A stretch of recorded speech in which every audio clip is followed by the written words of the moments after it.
बिरादरी की बात हल्की है गई अब की बार हमारी, तो एक छोटी सी ने फौजी अब बढ़ानी चाहिए। एक बार कोई विदेशी यात्रा करने के लिए आया भारत में,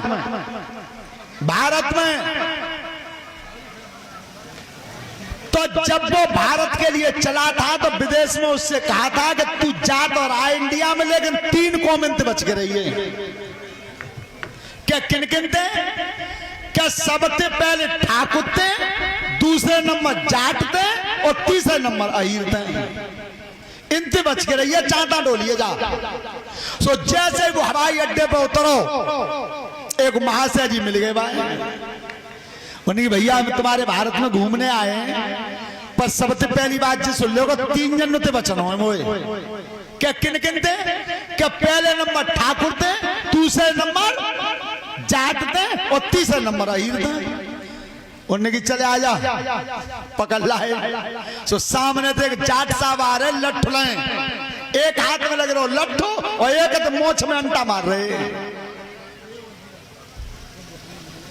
सुबह की देख जे सामने ते आ रहे ना है, जे जैसे मोछ में अंटा पड़ लगते मारे और तैसी तू मार दिए जा लगते। सो बिन्ने पल्ला जैसी मोछ में अंटा मारो सो तैसी मार दो पद्देसी ने। सो जाट साहब ने पकड़ के एक लंग को कान और थाप दई गाल बह रहे, नकल बनावे आओ ना ए भैया गाल है सहरा तो चलो। दूसरे नंबर पर ठाकुर साहब आ रहे, उनकी देख सुन जे अब के ना आ रहे, जे दोनों मोछे ठेंगे पई और तैसी तू एठिए। सो वे पल्ला जाए तो बिन दोनों लगन डंटा मारो, तैसी बाने मार दे 2 घंटा। सो बिन जालन को कान पकड़ो, सो जालन डाल को थाप दई। अब के वे जालन तो सहराता है।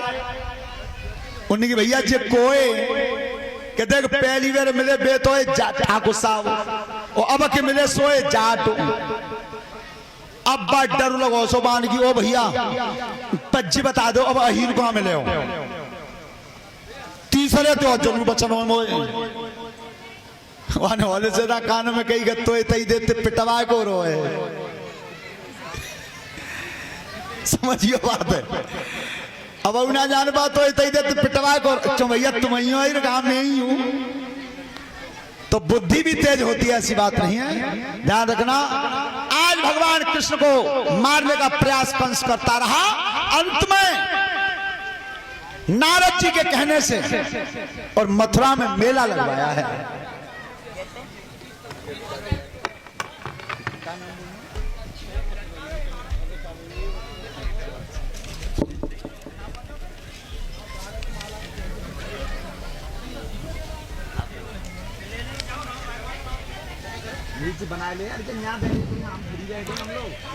और ये हमारे ठाकुर साहब के जो भी साथी जन आए हैं, 100-100 रुपए से सम्मानित किया है व्यासपीठ के माध्यम से। तो नारद जी के कहने से मेला लगवाया है। क्या मथुरा में मेला लगवा दो और अखाड़े में पहलवानों से कुश्ती लड़वा दो, मुष्टिक और चाणू जैसे महारथी तुम्हारे यहाँ।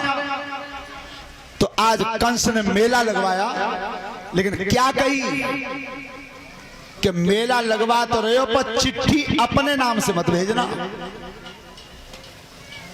उग्रसेन महाराज के नाम से भेजना। तो आज उग्रसेन के नाम से पत्र लिखा गया, अक्रूर जी को बुलाया गया कि ले जाओ चिट्ठी ले जाओ। तो जिस समय भगवान श्याम सुंदर के पास वो पत्र पहुंचा था,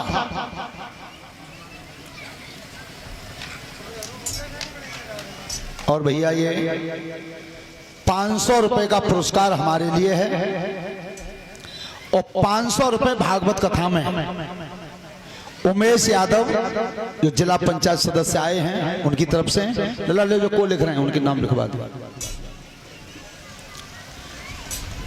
500 रुपए का पुरस्कार हमारे लिए है और 500 रुपए श्रीमद् भागवत कथा में उमेश नेताजी की तरफ से है। धन्यवाद।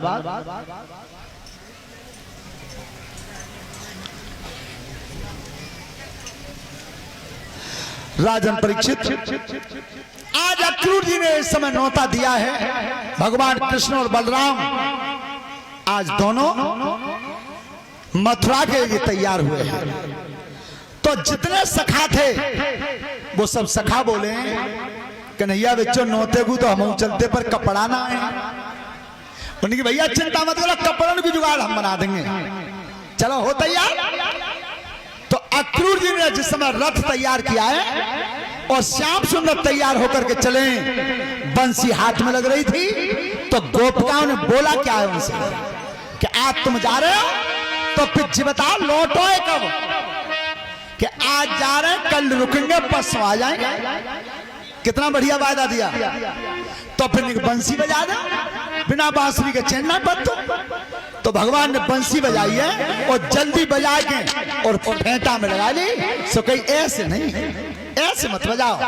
तो क्या बोलिए, अरे ऐसी बजाइयो जैसी बात ना बजाई गाड़ी, ऐसी बजाइयो जैसी बात ना बजाई गाड़ी, ऐसी बजाइयो जैसी बात ना बजाई गाड़ी।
और सबके मन की और सोई एकदम जब रथ में बैठ के चले हैं। ध्यान रखना है कि लड़की भाज के आई है, कन्हैया कहां जा रहे हो, कि मैं मथुरा को जा रहा हूं मेला देखने के लिए।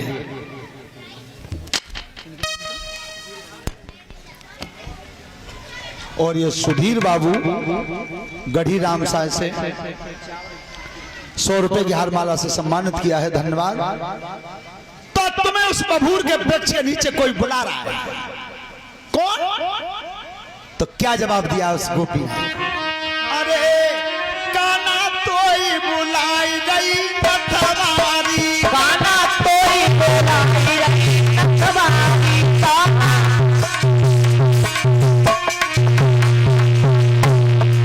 जो कान्हा बको भेष न जाने, जो कान्हा बको भेष न जाने, जो कान्हा बको भेष न जाने, जो कान्हा बको भेष न जाने, अंगिया पे लाल साड़ी करम होई बुलाई, हे अंगिया पे लाल साड़ी होई अंगिया पे लाल साड़ी सोना तोए बुलाई रे नथवारी,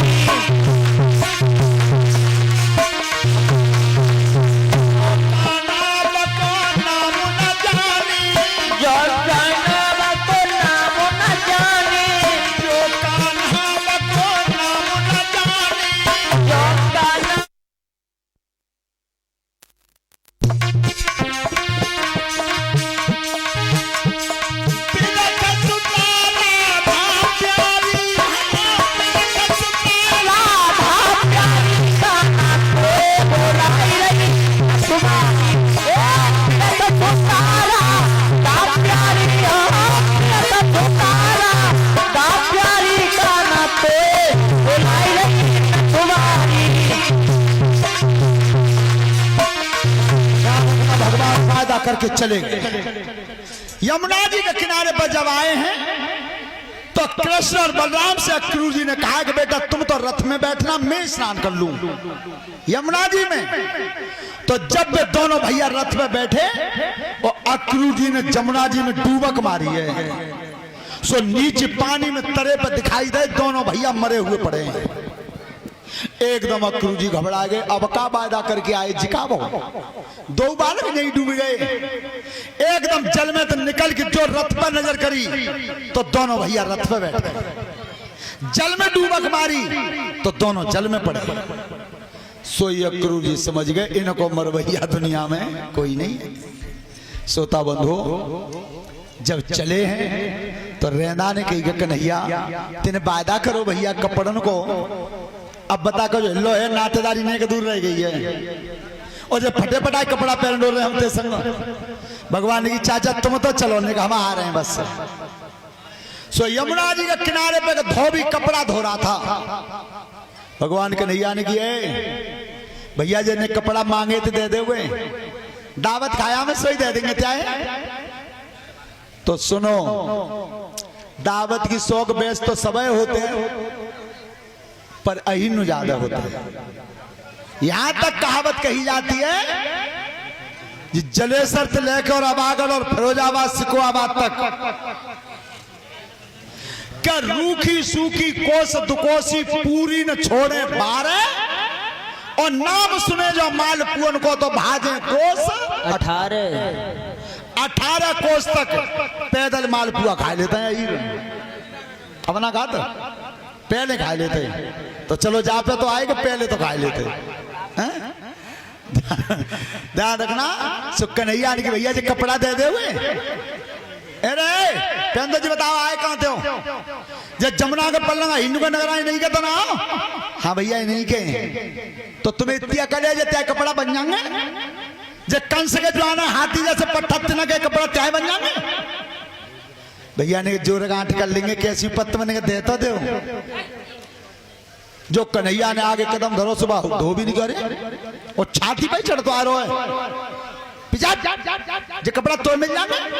भगवान कन्हैया ने मन में कही सही कह रहे हो ऐसे मिलेंगे उन्हें पत्ते रे इंतजार में बहुत दिन थे मैं आज सामने बहुत होते कब इंतजार में क्या ये धोबी बोई धोबी आज धोबी फिर बन के आया है